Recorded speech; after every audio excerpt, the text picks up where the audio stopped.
Ok, pessoal. Bem, nesse vídeo vamos falar rapidamente sobre o teorema de Cauchy-Goussat. Nesta unidade temos falado sobre integração de funções complexas. Então, para falar do teorema de Cauchy-Goussat, ou melhor, para demonstrar uma versão simplificada dele, vamos relembrar do cálculo 3, o teorema de Green, que diz o seguinte: se você tem um contorno gama orientado no sentido anti-horário, e R é o interior desse contorno. Então, temos uma situação assim com um contorno que tem um interior orientado no sentido anti-horário, e R é o interior desse contorno. P e Q sendo funções de classe C1, que isso quer dizer que elas são funções que têm derivadas parciais de primeira ordem, e essas derivadas parciais de primeira ordem são todas contínuas. Okay? E elas estão definidas no a gente chama de fecho de R, que nada mais é do que a união do interior da curva com a fronteira da curva, que é o próprio gama neste caso. Okay? Sendo assim, essa integral sobre gama, integral de linha gama p dx q dy, ela será igual a integral dupla na região R, a região interior à curva, da diferença dessas derivadas parciais. Eu preciso lembrar também que essa notação que a gente vê aqui no membro da esquerda nada mais é do que a notação de integral de linha de um campo bidimensional formado pelas coordenadas P e Q. Então, seria a integral de linha do campo PQ, certo? Sobre o contorno gama. Bem, este é o teorema de Green e primeiro a gente o relembra. Depois, vejamos uma definição.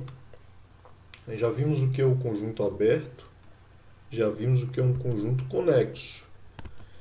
E agora introduzimos o que é o conjunto simplesmente conexo. Ele é simplesmente conexo se todo caminho fechado contido nele tem um interior completamente contido em ômega, certo? O interior de um caminho fechado, seja ele qual for, em ômega, ele fica completamente contido em ômega. Dizendo de outra maneira, e que se torna mais simples de visualizar geometricamente, é dizer que um conjunto é simplesmente conexo quando ele não tiver buracos. Então, vemos que os discos são simplesmente conexos.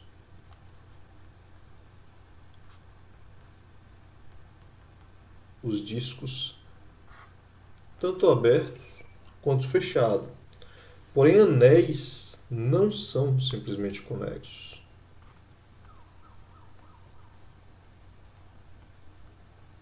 De fato,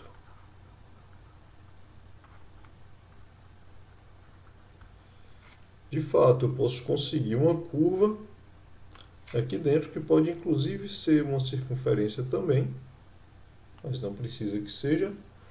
E o interior dessa curva não está completamente contido em D2, nesse anel, porque existe essa parte aqui, está fora de D2.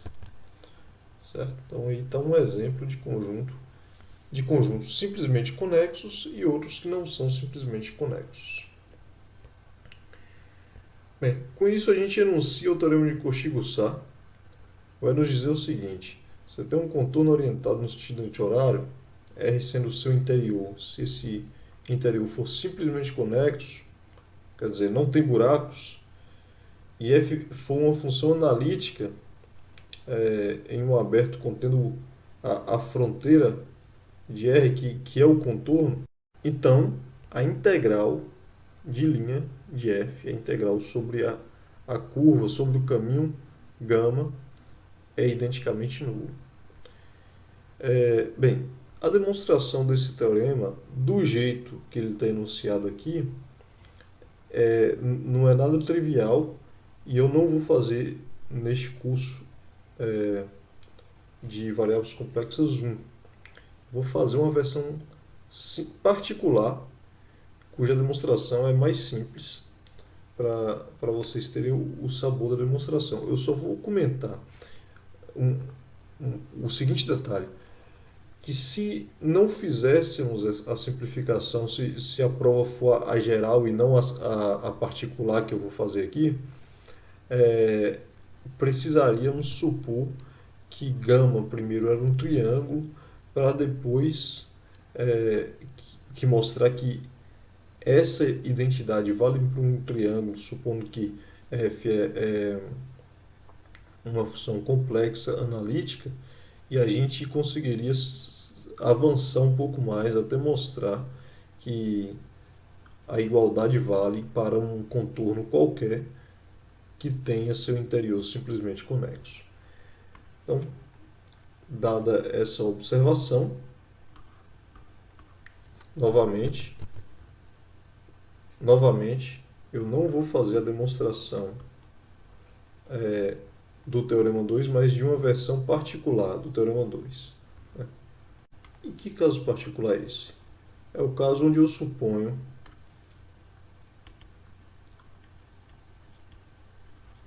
que a derivada, a f é uma função analítica em um aberto contendo a fronteira do interior de ômega, do interior de γ.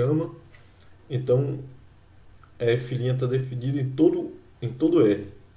Supondo que f' é analítica ou é contínua. Supondo que f' é contínua em R.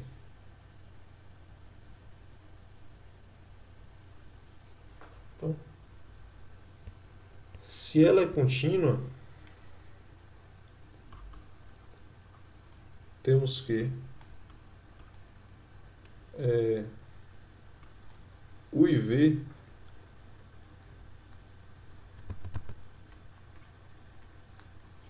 tais que f se escreve como u mais iv são funções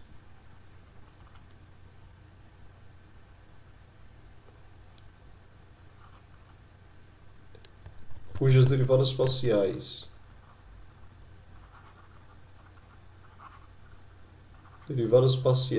de primeira ordem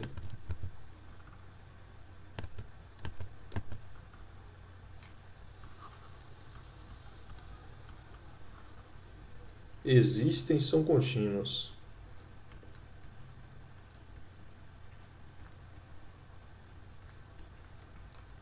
Portanto, o teorema de Green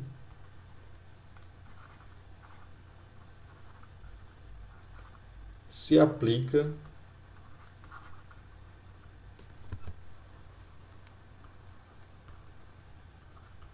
ao campo UV. Mais ainda,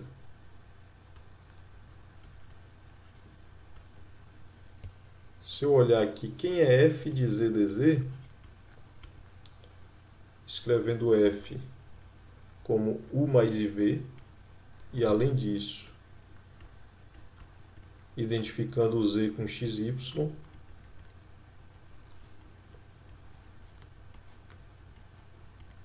então eu tenho um dx mais dy aqui, distribuo e obtenho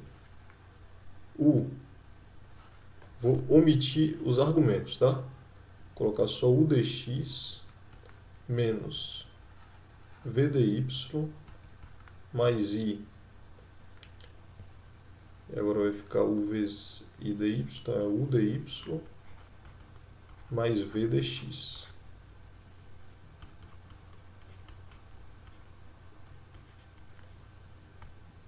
Logo,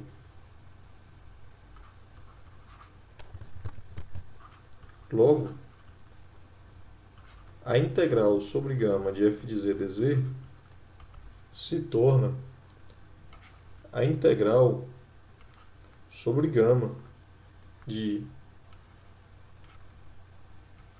u dx menos v dy mais i integral sobre gama u dy mais v dx. Este é o momento de usar o teorema de Green. Eu observo novamente o teorema de Green. Vai dizer, ó, o cara que está acompanhado com dx, e aqui é o cara que está acompanhado com dy. Você calcula a derivada parcial com relação a x menos a derivada parcial do primeiro com relação a y. Isso, e coloca tudo na integral dupla.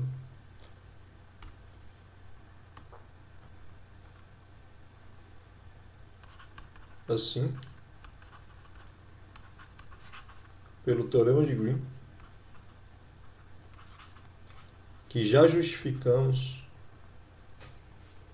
que podemos aplicá-lo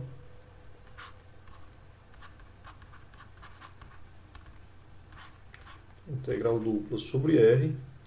Lembra que quem estava com y aqui, quem está com y é menos v, quem está com dx é u.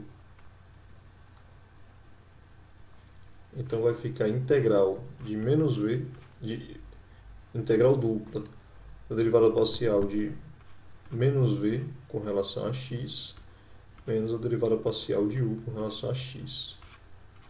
Dx dy. E a integral dupla, i vezes a integral dupla, do outro lado, eu volto aqui para olharmos. Quem acompanha dy agora é o u. Então vai ficar a derivada de u com relação a x, seguindo aí o teorema de Green, menos derivada de v com relação a y.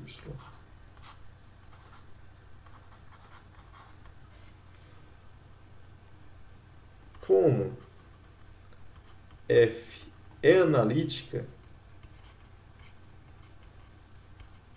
em R,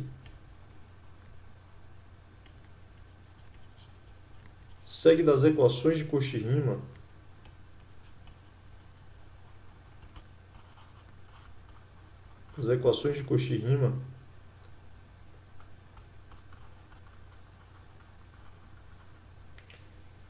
que derivada de u com relação a x é derivada de v com relação a y, e derivada de u com relação a y é menos derivada de v com relação a x. Ora,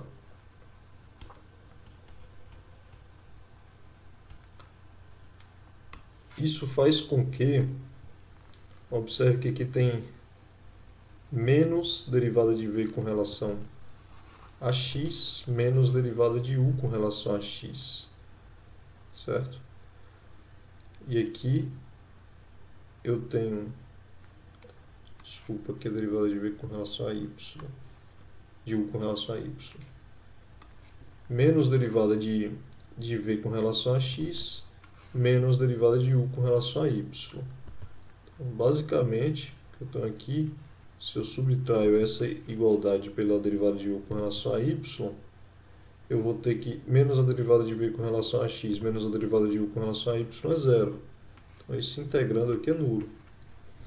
O mesmo acontece aqui, que a derivada de u com relação a x é igual à derivada de v com relação a y, portanto, essa diferença também se anula.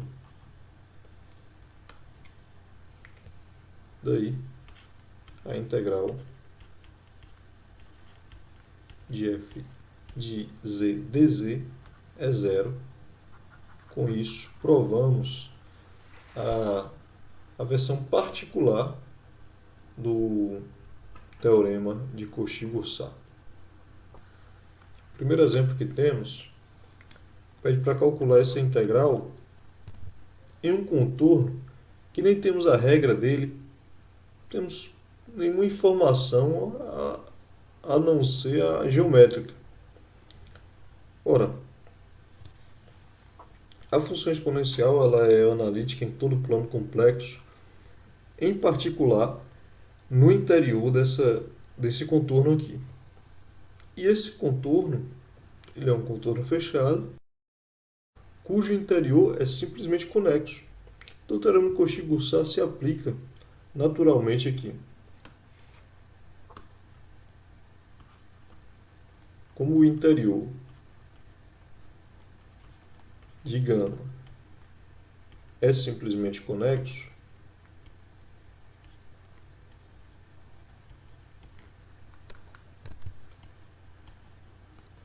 e a aplicação que pega Z e leva na exponencial complexa é analítica em C, temos que, pelo teorema de Cauchy-Goursat,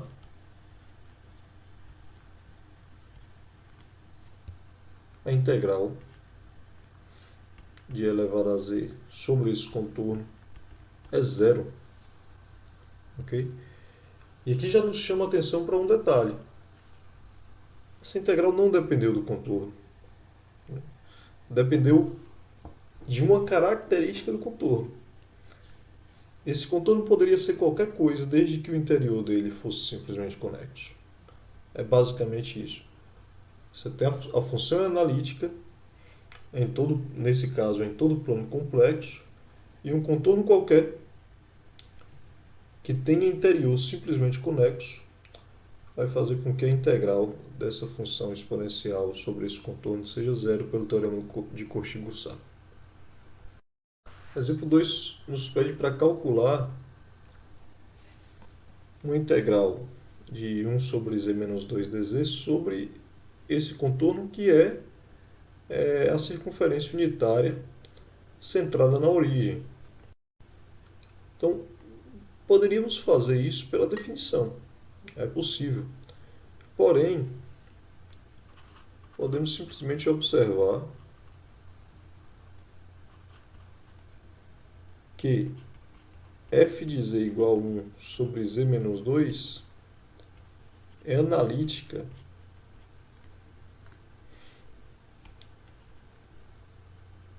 nesse disco unitário aqui. De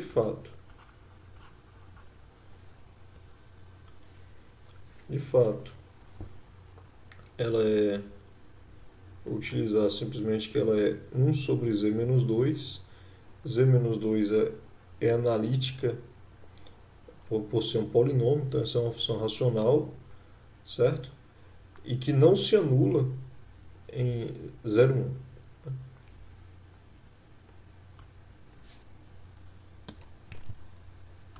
Z menos 2 diferente de zero nesse disco unitário. Aqui por que eu estou colocando esse disco unitário aqui? Porque ele é o interior do contorno gama. Como vimos, discos abertos ou fechados são simplesmente conexos.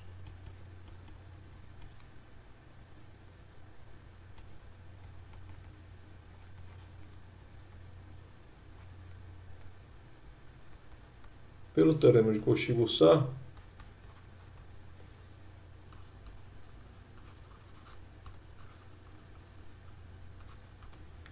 essa integral aí, dz sobre z menos 2, é zero. Okay? No entanto, o contorno é diferente. Notamos que esse contorno aqui também é uma circunferência, só que ela é centrada no ponto 2. Sendo assim, o integrando não é analítico em qualquer que seja o disco centrado no ponto 2. Então, vou falar isso primeiro. Notamos que f de z igual a 1 sobre z menos 2 não é analítica no interior de gama. Logo, não se pode aplicar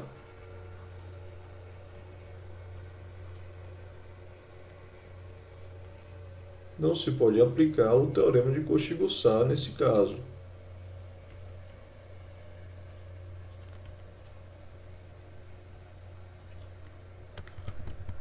O teorema de Cauchy-Goussat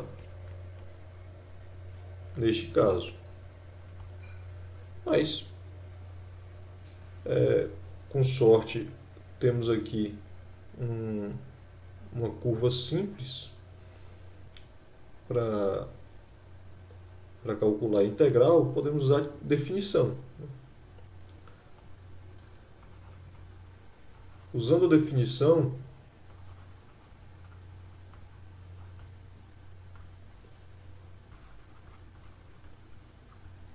obtemos que, lembra da definição, né? Isso aqui é a integral sobre gama de f de z dz. O que é isso? É a integral de 0 a 2π, aqui é o lugar onde a gama está parametrizada, de f de gama de t, ou seja, 1 sobre gama de t menos 2. Gama linha de t, quem é a derivada de gama? I é a it dt. Ok? Então, substituindo o gama aí, eu tenho 2 mais e elevado a it menos 2 i e elevado a it dt. Logo, eu observo que o i pode sair. Depois que eu faço 2 menos 2, só sobra o e elevado a it, que divide o outro e elevado a it, e o integrando fica só dt. Portanto,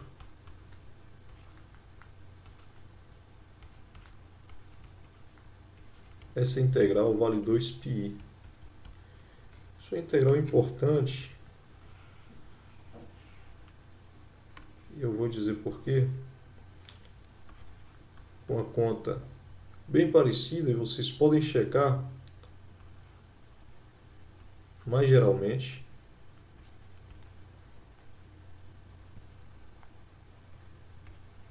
se gama, ao invés de ser 2, é um Z0 qualquer, mas é IT, ou seja, ele é um disco centrado no Z0, com t pertencente a 0,2π, temos que a integral de 1 sobre z menos z0 dz é 2π.